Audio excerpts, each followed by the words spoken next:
让我带你回去你的鸟巢。哦天哪，小知更鸟，你的翅膀卡在荆棘里面。等等，我来帮助你。谢谢你。我在收集筑巢用的树枝和叶子，我必须快点回去，我不想再麻烦你了。我可以飞。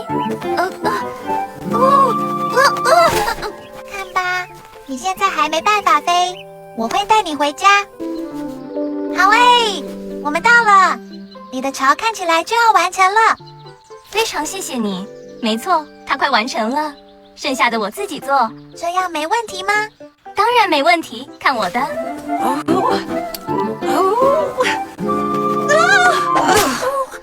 你的伤还没好，不能乱飞。我想你是对的，我无法完成我的鸟巢了。等等，我可以帮你，我会去帮你收集树枝和叶子回来，我向你保证。